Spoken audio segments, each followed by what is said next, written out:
Hey, salut les amis, ici Tintani24, donc j'espère que vous allez bien, que le temps vous emmerde pas trop, ni la chaleur.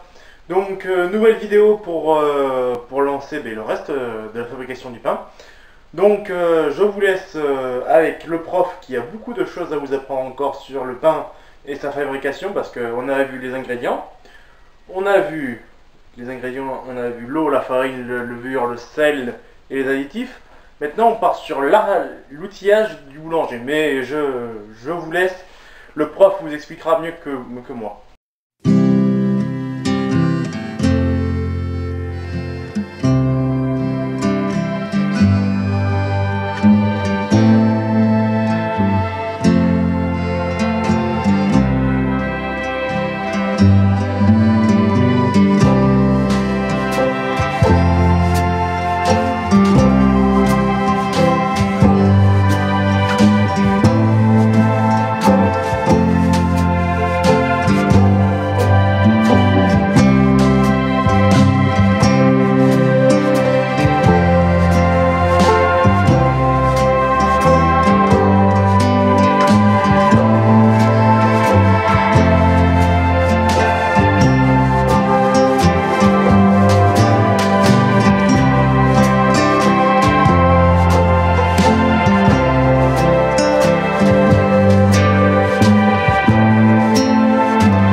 Pour commencer, on connaît tous le pétrin.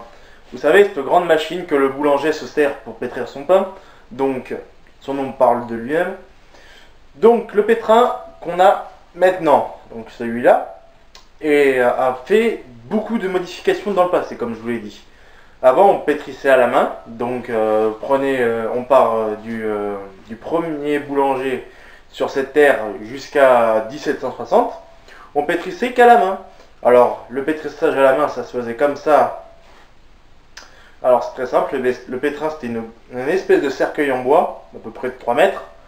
On mettait l'eau, la farine, et on pétrissait à la main, ce qui veut dire que on s'en foutait plein la gueule, on s'en foutait plein les bras, les avant-bras, le torse. Il y en a même qui pétrissaient avec le pied. Pour vous dire, c'était assez hard, parce que quand, après avoir pétri avec le pied, valait mieux avoir les pieds propres, parce que sinon...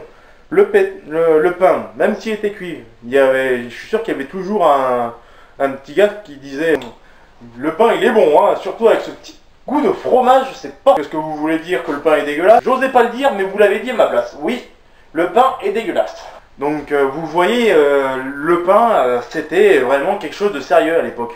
Parce que déjà c'était la première denrée alimentaire sur la table des seigneurs et des paysans. Même si le pain était différent, pour cela, si vous voulez comprendre, je vous envoie au tout premier épisode de la saison 1 que j'avais lancé il n'y a pas si longtemps que ça. Donc le lien est en description, t'as plus qu'à aller regarder. Pour les autres, on continue. Donc jusqu'en 1760, je vous disais, on a inventé la lambertine. La lambertine, qu'est-ce que c'est? C'est une grande machine. Il y a 3 planches de 46 cm de haut, de 3 mètres de long, qui font le bac récepteur. Ensuite, il y a les bras qui imitent les gestes du boulanger, qui brassent la farine et l'eau.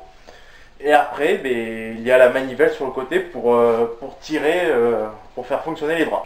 Voilà. Après, cette machine était révolutionnaire pour l'époque, parce qu'avant, on pétrissait beaucoup plus de pain, certes, à la main, et c'était beaucoup plus chiant. Alors que là, la lambertine, on avait juste à soit la faire actionner à la main, comme je vous l'ai dit, avec la manivelle, soit on peut la faire actionner à l'eau.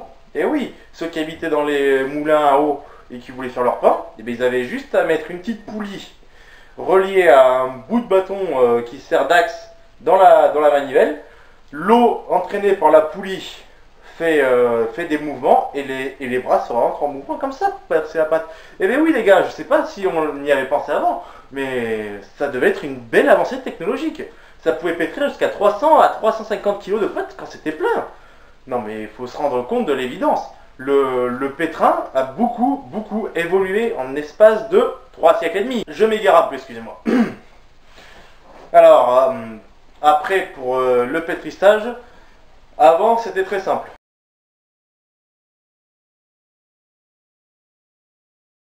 Les boulangers, ils embauchent à minuit. Il n'y avait pas les horaires d'embauche comme maintenant, donc 3 heures du matin, 7 heures, 6 heures, etc. Non, eux, c'était calé minuit, ils se levaient à minuit. Alors, avant, ils n'allumaient pas leur four.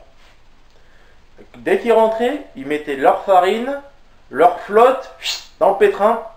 Ils pétrissaient, pétrissaient, pétrissaient, pétrissaient. Le temps que... Enfin, quand c'était pétri, la pâte était pétrie. Ils n'allaient pas se reposer directement. Non, ils prenaient 2 heures, 1 heure pour aller allumer le four. Ou ils faisaient appel à notre métier qu'on verra plus tard dans les vidéos. Même dans la saison, on le verra plus tard aussi. Donc, disais-je, ils allument leur four. Et le temps que le four monte en température et qu'il soit prêt à cuire, donc ça prend 2 ou 3 heures déjà, et ben ils se mettent, ils se reposent dans leur pétrin, quoi, enfin de là où ils peuvent, ils se reposent et après ils attaquent le pesage et le divisage à la main. Donc 125 kg de pâte à la main. Donc il fallait faire les baguettes, les petits pains, les grands pains, les gros pains, les grosses tourtes, etc., etc.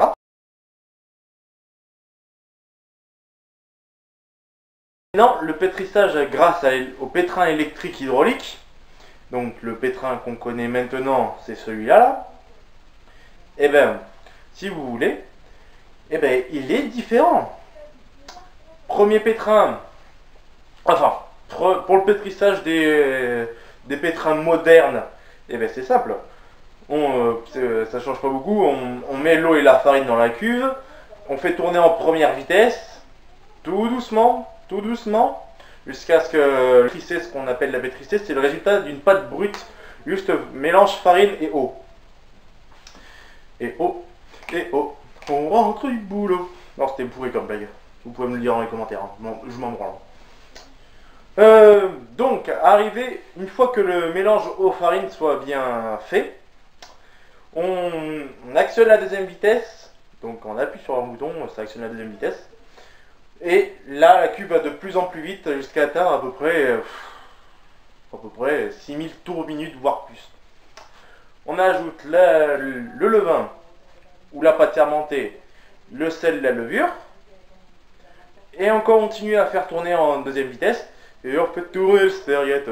Non, Patrick Sébastien, sors de ce corps, s'il te plaît. Et si la pâte est trop massive, et ça se voit ça se voit assez rapidement. Alors vous arrêtez le pétrin. Si vous voulez voir que votre pâte est trop massive, vous pouvez le voir au toucher. Normalement, si la pâte est trop massive, vous foutrez pas le bras dedans, ce sera assez massive.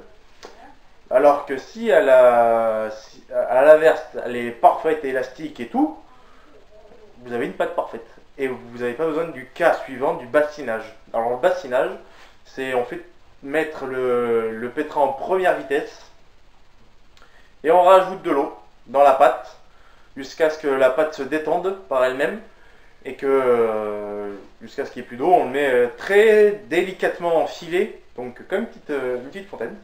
Ça fait... Et après, on balance en deuxième vitesse, histoire de renforcer le réseau du gluten, jusqu'à ce que la pâte devienne élastique et dense. Ça, en deuxième vitesse, pendant 5 à 10 minutes, grand maximum. Donc, après bassinage, comme vous pouvez le voir, après, on obtient une pâte élastique. Avant, le pain, certes, était pétri à la main, mais la pâte était moins alvéolée, elle était beaucoup plus compacte, si vous préférez. Donc, ça valait, si vous voulez, c'était du pain, on pouvait construire des maisons avec, limite, sans problème. Alors que maintenant, la pâte est beaucoup plus aérée, plus élastique, grâce au réseau glutineux qui s'est construit. Donc, le pain est de meilleure qualité. Mais sauf qu'à une époque, durant les premières guerres mondiales, les pétrins étaient différents, comme tout le monde le sait. Sauf que le pain, il était très rare, donc très cher. Donc le boulanger, il faisait une pétrissée et il s'arrêtait, quoi. C'est complètement débile, mais c'était comme ça. Après, il y a différentes variétés de pétrins. Il y a ceux en pince de crabe, les traditionnels que je connais, moi. Après, il y a les tubility, c'est ceux qui ont une vrille à la place du crochet. enfin le crochet en forme de brique si vous préférez. Et après, il y a les batteurs qui peuvent servir de pétrin. Dessus, il y a la feuille qui sert à faire les pâtes brisées. Dessus, il y a le crochet qui sert à faire les pâtes à pain. Et il y a un dernier ustensile, le fouet, qui sert à faire tout ce qui est œuf en... Donc voilà les amis, c'est ici que se termine cette vidéo sur le pétrin et ses différents cousins et frères. Donc si ça t'a plu, n'hésite pas à me le dire dans les commentaires, à liker, partager, commenter. Faire aussi un petit tour sur mes chaînes secondaires Facebook et Instagram. Donc j'essaierai d'être beaucoup plus présent sur les réseaux sociaux si vous me donnez l'envie et l'envie surtout de continuer mes vidéos, parce que ces temps-ci j'ai vraiment un petit coup de blues, mais ça va vite remonter si vous me donnez toute la force qu'il faut dans vos likes et dans vos j'aime. Donc voilà, c'était tout les amis, allez ciao.